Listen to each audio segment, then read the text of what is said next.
آدم اتنقل لمكان غريب، قاعة واسعة جدا ما فيهاش لا سقف ولا جدران واضحة. الأرض كلها مرايات، والهوا تقيل كأنه محمل بذكرى حد مات. صوت المجلس دوى حواليه: آدم، دلوقتي هتشوف نفسك الحقيقية. لو عديت الطريق لقلب المدينة هيتفتح، لو فشلت هتدوب وسط المرايات زي غيرك. آدم قرب من أول مراية، شاف نفسه هناك فقير مرمي في الحارة القديمة بتاعته، عينه مليانه قهر وذل. الصوت جوه المراية قاله: هو ده انت الحقيقي، ضعيف، عمرك ما قدرت تغير واقعك. آدم مسك نفسه وقال: يمكن ضعفت زمان، بس دلوقتي لأ، أنا واقف أهو. المراية اتشرخت ووقعت. مراية تانية نورت، فيها آدم بس متغير، لابس جلابية فخمة، حواليها ناس بتسقف وهو بيضحك ضحكة متكبرة. الصوت خرج من المراية: ده انت كمان لو خدت قوة قلب المدينة هتبقى طاغية زي المجلس، هتبيع أي حد عشان تفضل فوق. آدم اتنفض وقال: لو أنا اخترت القوة يبقى هرجع عبد زيكم، بس أنا مش جاي أبقى نسخة منكم. المراية اتكسرت والدخان طلع منها، بس التالتة كانت أصعب. آدم شاف فيها نفسه واقف مع ليان وهي واقعة قدامه سايبة إيده. الصوت قال: في الآخر هتخسرها، كل اللي بتحبهم هيتاخدوا منك وهتفضل وحيد. دمعة نزلت من عينه، قلب وجعه، بس قال بصوت متقطع: حتى لو خسرت كل حاجة مش هخسر إني أكون آدم اللي لسه قلبه بينبض. المراية اتكسرت كلها، وفجأة القاعة كلها نورت. آدم وقع على ركبته من التعب، والهوا بدأ يتحرك وظهر قدامه المجلس. السيدة المقنعة بصت له وقالت: انت عديت، بس كل اختيار ليه تمن. من النهاردة قلبك مش ملكك لوحدك، هو مربوط بقلب المدينة.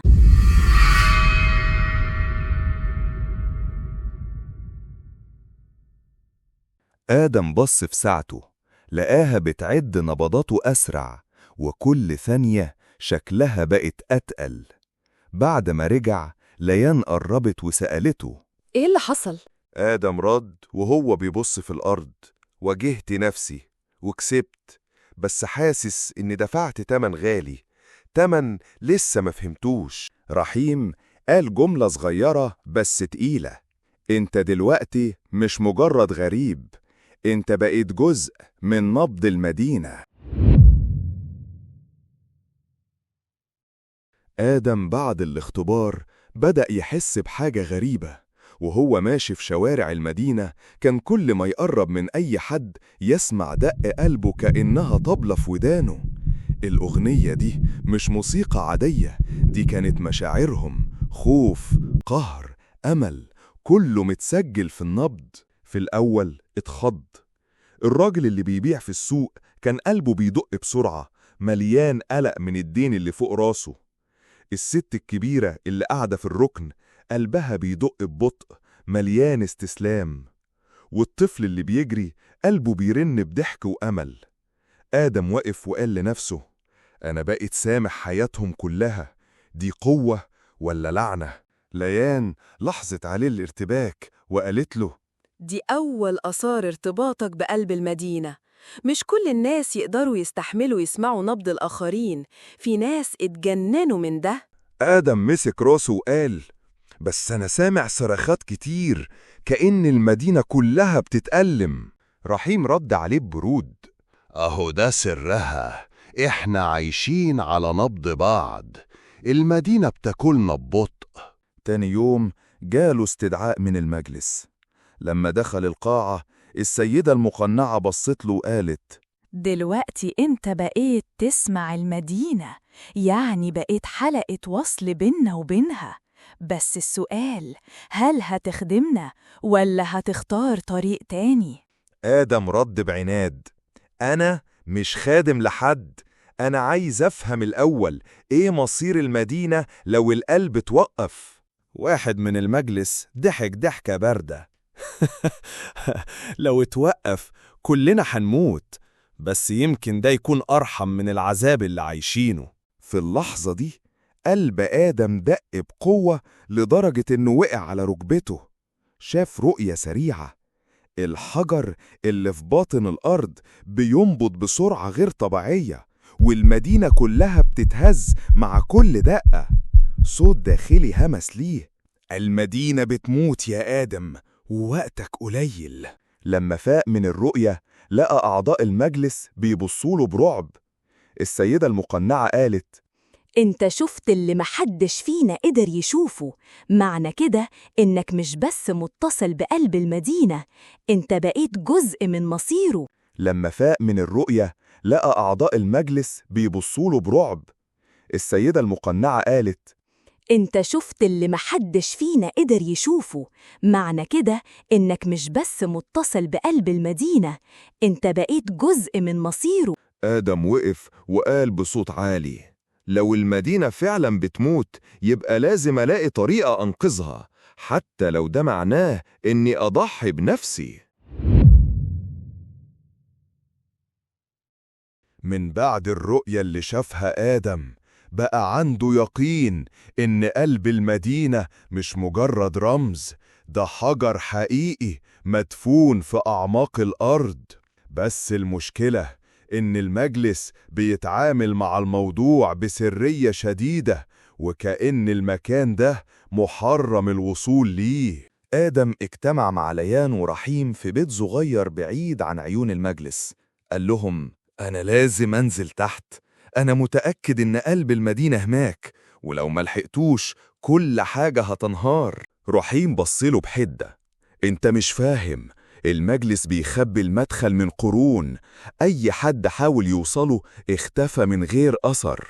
ليان لمست إيده وقالت: بس يمكن أنت مختلف، الرؤية اللي شفتها معناها إن المدينة نفسها اختارتك.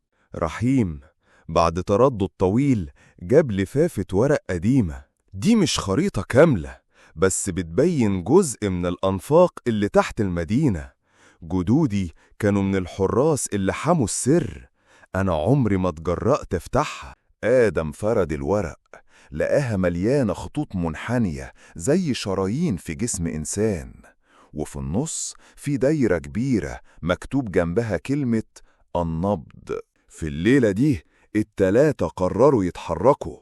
دخلوا من مدخل قديم جوه مخزن مهجور كله تراب وعنكبوت. الهوا كان خانق والسلالم ملهاش آخر، وكل لما ينزلوا خطوة آدم يسمع دقة قلب أعمق وأقوى، كأن الأرض نفسها بتتنفس. لكن فجأة عند منحنى ضيق لقوا حد مستنيهم، راجل لابس وشاح اسود، عينه متوهجة وصوته رخيم: كنت عارف انك هتيجي يا آدم، قلب المدينة نداك، بس مش عشان تنقذه، عشان تسلمه.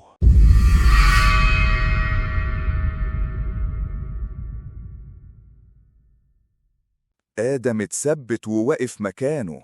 ليان ورحيم مسكوا سيوف صغيرة كانوا مجهزينها، بس الراجل رفع ايده والهوا اتجمد كأنه حجر. آدم قلبه بيدق بسرعة جنونية، حس بخطر حقيقي لأول مرة. الصوت جواها مثله: دي البداية بس، الطريق للنبض مش هيتفتح من غير دم. آدم حس إن الوقت اتجمد حواليه. الراجل اللي لابس الوشاح الأسود كان واقف قدامه من غير ما يتحرك، بس عينيه بتلمع زي جمر النار. ليان حاولت تقرب، بس قوة غريبة دفعتها لورا. الراجل قال بصوت هادي لكنه مليان قوة: أنا مش من المجلس، أنا من نسل الحراس. دورنا إننا نمنع أي حد يوصل لقلب المدينة حتى لو كان مختار. آدم رد وهو ماسك قلبه: بس أنا شفت رؤية، المدينة نفسها نادتني، إزاي أكون ممنوع وأنا الوحيد اللي سمع نبضها؟ الراجل ابتسم ابتسامة غامضة وقال: الرؤية مش دايما دعوة، ساعات بتكون إنذار. رحيم حاول يهاجمه، بس الراجل عمل حركة غريبة بإيده، ووقتها النفق نفسه بدأ يهتز. الأحجار اتفككت من مكانها ونزلت قدامهم كأنها سد. الراجل بص لآدم وقال: لو فعلا انت المختار اثبت لي، مر من السد ده، النفق مش هيفتح غير لإرادة صافية. آدم وقف قدام الجدار الحجري، عرقه نازل من جبينه، حط إيده على الحجر، وفجأة النبض اللي جواه اتزامن مع نبض الجدار. كل دقة قلب منه كانت بتكسر حجر، وفجأة الطريق اتفتح. الراجل اتفاجئ وقال: انت فعلا سمع النبض، يمكن تكون آخر أمل للمدينة. ليان صاحت: مين انت بالظبط؟ وليه مخبي نفسك في الظلام؟ هو نزل وشاحه شوية وظهر وشه مليان جروح قديمة. أنا اسمي ساهر، كنت من المجلس زمان، بس لما حاولت أوصل للحجر طردوني وقالوا إني خنت العهد. من يومها بقيت حارس بين المجلس والنبض. قبل ما يكملوا طريقهم، ساهر بص لآدم بجدية: خلي بالك، اللي هتشوفه تحت مش قلب مدينة بس، هتشوف روح آلاف الناس اللي ماتوا عشان يبقى الحجر حي. لو قلبك مش ثابت، الحجر هياكلك. آدم أخد نفس عميق وقال: حتى لو ده مصيري، لازم أعرف الحقيقة. الأنفاق اتفتحت قدامهم، ودقات القلب بقت أعلى من أي وقت فات. صوتها كان زي الرعد، والحرارة طالعة من تحت الأرض. آدم مشي خطوة، حاسس إنه بيقرب من سر ممكن يغير كل حاجة. النفق كان طويل بشكل يخوف، وكل ما ينزلوا أعمق الحرارة تزيد والدقات تبقى أوضح، كأن في قلب عملاق بيخبط تحت الأرض. آدم كان حاسس إن الدم في عروقه ماشي بنفس الإيقاع. ليان قربت منه وقالت بصوت واطي: حاسة إن المكان ده مش طبيعي، كأننا ماشيين جوه كائن حي. رحيم رد بعصبية: أنا مش مرتاح، الحاجات دي مش من صنع بشر. بعد ساعات من النزول وصلوا لمكان غريب، قاعة ضخمة محفورة في بطن الجبل.